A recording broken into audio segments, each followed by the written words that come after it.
샬롬, 우리 주 예수 그리스도의 은혜와 평강이 함께하기를 기도하고 또한 축복합니다. 오늘 함께 읽고 묵상할 말씀은 예레미야 30장 1절부터 7절 말씀입니다. 제가 말씀을 읽습니다. 여호와께로부터 말씀이 예레미야에게 임하여 이르시느니라. 이스라엘의 하나님 여호와께서 이와 같이 말씀하여 이르시기를 내가 내게 일러준 모든 말을 책에 기록하라. 여호와의 말씀이니라. 보라, 내가 내 백성 이스라엘과 유다의 포로를 돌아가게 할 날이 오리니 내가 그들을 그 조상들에게 준 땅으로 돌아가게 할 것이니라. 그들이 그 땅을 차지하리라. 여호와께서 말씀하시느니라. 여호와께서 이스라엘과 유다에 대하여 하신 말씀이 이러하니라. 여호와께서 이와 같이 말씀하시되 우리가 무서워 떠오는 자의 소리를 들으니 두려움이요 평안함이 아니로다. 너희는 자식을 해산하는 남자가 있는가 물어보라. 어찌하여 모든 남자가 해산하는 여자같이 손을 자기 허리에 대고 모든 얼굴이 겁에 질려 새파래졌는가. 슬프다 그날이여. 그와 같이 엄청난 날이 없으리라. 그날은 야곱의 환난의 때가 되미로다. 그러나 그가 환난에서 구하여 냄을 얻으리로다. 아멘. 예레미야 30장과 31장은 새 언약과 회복에 대한 하나님의 말씀을 담고 있습니다. 도장을 살펴보시는데 우리의 신앙생활 하는 가운데에서 고난을 이겨내는 것이 굉장히 어려운 일이죠. 찬송가 487장의 가사를 기억해 보면은 어두움 후에 빛이 오며 바람 분 후에 잔잔하고 소나기 후에 빛이 나며 수고한 후에 쉼이 있네라고 찬송가 가사가 써 있죠. 괴로움 후에 평안이 있고 슬퍼한 후에 기쁨이 있고 멀어진 후에 가까우며 고독함 후에 친구가 있네. 고생한 후에 기쁨 있고 십자가 후에 영광 있고 죽음 온 후에 영생하니 이러한 도가 진리로다라는 찬송가 가사가 있습니다. 우리의 삶 가운데서 그 고난을 어떻게 이겨내는가가 문제입니다. 여기 예레미야에게 주어진 하나님 말씀도 마찬가지지만 이제 70년간 하나님이 약속하신 때가 되게 되면 이들은 분명히 회복의 길을 맞게 될 것입니다. 그 회복의 때까지, 회복의 길이 열릴 때까지 이들이 어떻게 견뎌내는가? 그냥 아무것도 안 하고 무관심하고 무기력하게 견뎌내는 것, 그걸 견뎌낸다고 말하는 것은 아니죠. 하나님께서 이렇게 고난을 주신 이유는, 이렇게 심판을 하신 이유는 그 심판이 하나님의 손에 의해서 하나님이 은혜의 또 다른 표현인 것을 알고 깨달으며 그 하나님과 가까워지게 하기 위해서 이런 심판의 때를, 고난의 때를 허락하신 것입니다. 그것은 우리의 삶에도 마찬가지입니다. 우리의 삶 가운데 고난의 때가 있다고 한다면 반드시 우리의 삶 뒤에는 하나님이 회복하시는 회복의 때도 있습니다. 그 두 가지가 분리된 것이 아니라 그 두 가지가 마치 동면의 양면같이 하나 가운데서 우리 가운데 주어진다는 것을 기억하셔야 합니다. 그래서 이 예레미야 30장과 31장은 조금 자세하게 묵상을 하고 또한 생각을 해보고자 합니다. 오늘 함께 읽으신 말씀 가운데에서 두 가지의 가장 중요한 주제가 등장합니다. 한 가지는 하나님께서 회복하시는 것을 그의 책에 기록하게 하셨다. 말씀 읽어보면은 2절 말씀에 이스라엘의 하나님 여호와께서 이와 같이 말씀하여 이르시기를 내가 내게 일러준 모든 말을 책에 기록하라. 자, 책에 기록한다는 것은 단순히 듣는 귀를 가지고 기억하는 것보다 훨씬 더 오래 남게 되어집니다. 그것은 분명한 증거이고 문서가 되는 것이며 확실하게 그 일이 이루어질 것을 하나님께서 말씀을 하고 계시는 것이죠. 그 일이 어떤 일인가? 3절의 말씀입니다.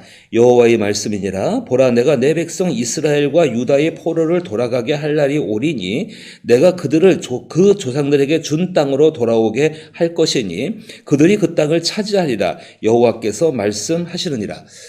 이 말씀이 하나님께서 처음 하시는 말씀이 아닙니다. 여기서 새 언약의 특징을 한 가지 생각해 보십시다.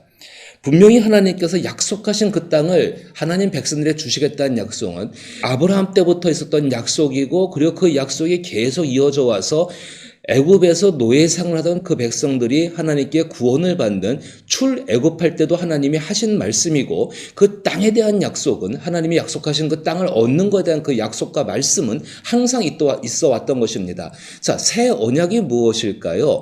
언약의 내용이 바뀌고 언약이 갱신되는 것이 아닙니다. 언약의 당사자가 바뀌는 것이 아닙니다. 언약의 주체가, 언약을 이루어가는 그 주체가 바뀌는 것이 아닙니다. 전날에도 한번 말씀드렸습니다. 우리가 하나님께 하나님의 언약을 갱신한다는 것은 우리가 하나님 말씀을 정말로 순종하지 못하고 그 말씀대로 살지 못해서 회개함으로 말미암아 다시 언약의 당사자로 살아갈 수 있는 것을 하나님께 허락받게 되어지는 것, 그 자격을 다시 획득하는 것이라고 말씀을 드렸는데, 여기서 이 새 언약은 그 언약을 이루신 주체이신 하나님께서 이전에 있던 언약으로서의 그 언약을 완전하고 완결시키는 그런 일들을 하시겠다고 약속하시는 것입니다.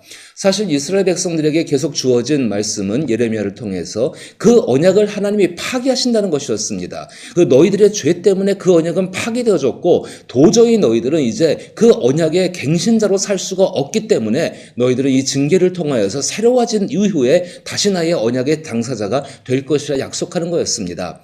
이러한 의미입니다. 분명히 우리의 삶 가운데 하나님이 하신 언약, 특별히 예수 그리스도로 말미암아 주어진 하나님의 그 분명한 언약 약속은 불변합니다. 그런데 그 가운데에서 우리의 삶에 따라서, 우리의 어떤 형편에 따라서 그 언약의 내용이 바뀌는 것이 아니라 하나님께서 오히려 그 언약을 이루시기 위해서 우리의 삶에 개입하시고 그 개입한 것 가운데에서 우리의 삶을 온전하게, 언약의 당사자로서 온전하게 만들어 가신다는 것입니다. 그것이 바로 새 언약의 내용입니다. 이전 것이 사라진 것이 아니라 이전 것을 완전하게 이루고 더 발전하고 성숙한 모습을 이룰 수 있는 그 언약의 당사자로 만들어 가시겠다는 것이 하나님의 새 언약의 약속입니다. 다시 한번 제가 3절 말씀을 읽으면은 하나님께서 여호와의 말씀이니라 보라 내가 내 백성 이스라엘과 유다의 포로를 돌아가게 할 날이 오리니, 그날을 하나님이 작정해 놓으셨습니다. 내가 그들을 그 조상들에게 준 땅으로 돌아오게 할 것이니 그들이 그 땅을 차지하리라 여호와께서 말씀하시느니라.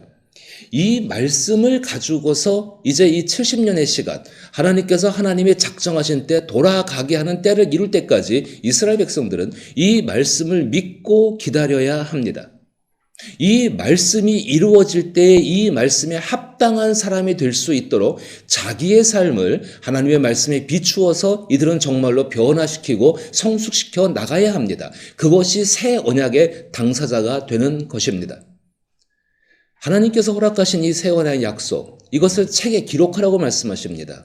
그럼 그 가운데는 무슨 뜻이 담긴 것입니까? 분명히 하나님께서 이 일을 하시겠다고 약속하시는 것입니다. 심판도 하나님께서 행하신다. 새 언약도 하나님이 행하셔서 회복을 이루신다. 이 두 가지. 우리가 정말로 어렵고 힘겨운 고난의 시간들을 지나가면서 또 우리의 인생을 살면서 그리스도 예수 안에서 얻은 하나님의 귀중한 약속, 천국의 약속, 우리의 삶이 하나님과 함께 산다는 구원의 약속, 그리고 이 땅 가운데에서 하나님의 일부로 살아간다는, 하나님께 속해 있는 사람으로 살아간다는 그 놀라운 약속, 내가 하나님 안에 있고 하나님이 내 안에 계심으로 말미암아 그 안에서 열매를 맺어가는 삶에 대한 약속이 우리의 삶 가운데 있습니다.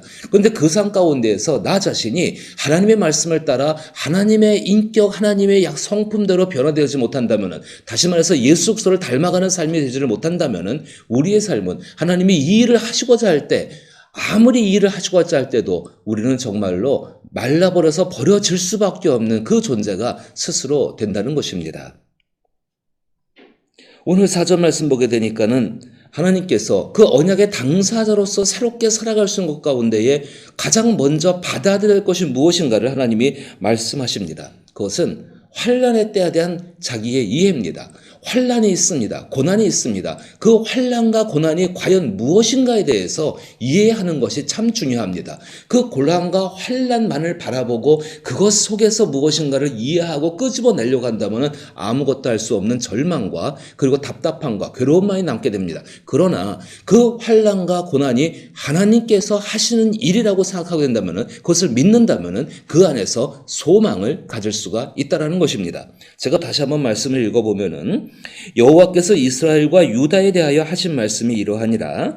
여호와께서 이와 같이 말씀하시되 우리가 무서워 떠는 자의 소리를 들으니 두려움이요 평안이 아니로다. 너희는 자식을 해산하는 남자가 있는가 물어보라. 어찌하여 모든 남자가 해산하는 여자같이 손을 자기 허리에 대고 모든 얼굴이 겁에 질려 새파래졌는가. 슬프다 그날이요 그와 같이 엄청난 날이 없으리라. 그날은 야곱의 환난의 때가 되미로다. 그러나 그가 환난에서 구하여 냄을 얻으리로다. 자, 이 말씀 보십시오. 하나님께서 비유적으로 말씀하시는데 과연 해산하는 남자가 있는가? 없다는 겁니다. 아이를 낳을 수 있는 남자는 당연히 없지요. 그런데 하나님께서 그 야곱의 날 가운데 하나님께서 환난을 주시고 심판하시는 그날의 고통이 어떤 고통인가? 한 번도 경험해보지 못한 고통들을 경험하게 될 것이다. 한 번도 만나지 못한 고난들을 만나게 될 것이다. 우리는 종종 이것을 우리 삶의 생애 충격이라고 부를 때가 있습니다. 예상하지 못했던 것, 아니 알고는 있었지만 정말 당하기 싫은 그런 일들, 갑자기 회사가 파산을 하고 부도가 나고 이 직장을 실직하게 되고 사랑하는 사람이 옆을 떠나게 되고 가졌던 모든 것들을 한꺼번에 잃어버리게 되고 어느 날 갑자기 건강진단을 받으러 갔는데 당신이 이제 살 수 있는 날이 얼마 남지 않았으니까 삶을 정리하십시오라는 그런 사형 선고를 듣게 될 때, 시한부 선고를 듣게 될 때, 자기 자녀가 갑작스럽게 죽게 될 때, 우리의 인생 가운데는 이런 일들이 얼마든지 있을 수 있다는 것입니다. 한 번도 경험해보지 못한 그 고통과 고난들이 있을 수 있다는 것입니다. 그 고난과 고통 속에서 충분히 그 고난과 고통이 어떤 것인지를 아는 것이 필요합니다. 오늘 하나님께서는 한 번도 경험하지 못한 그 고통이 어떤 고통 같은 것인가? 모든 남자가 해산하는 여자같이 손을 자기 허리에 대고 모든 얼굴이 겁에 질려 새파래졌다. 남자가 여인이 해산하는 고통을 생각은 하고 공감은 할 수 있겠지만은 실제적으로 경험을 하지는 못하지요. 다른 통증을 통해서 그거와 같다라고 말들은 하지만은 실제로 그것을 경험하지는 못합니다. 하나님께서 이렇게 말씀하실 때는 그럼 하나님께서는 그 고통 속에 있는 그 사람들이 당하는 그 고통과 고난 속에서 하나님은 경험하지 못하고 계시는가? 남자와 여자를 출산을 만드신 분은 하나님이십니다. 그 고통을 알고 계신다는 것입니다. 오히려 그 고통 속에 함께 하고 계신다는 것입니다. 그 고통을 겪고 있는 그 사람과 함께 하시면서 그 고통과 고난의 자리 가운데 함께 하시면서 하나님께서 하기를 원하시는 것은 무엇인가? 바로 그것이 오늘 끝절에 나옵니다. 그러나 그가 환난에서 구하여 냄을 얻으리로다.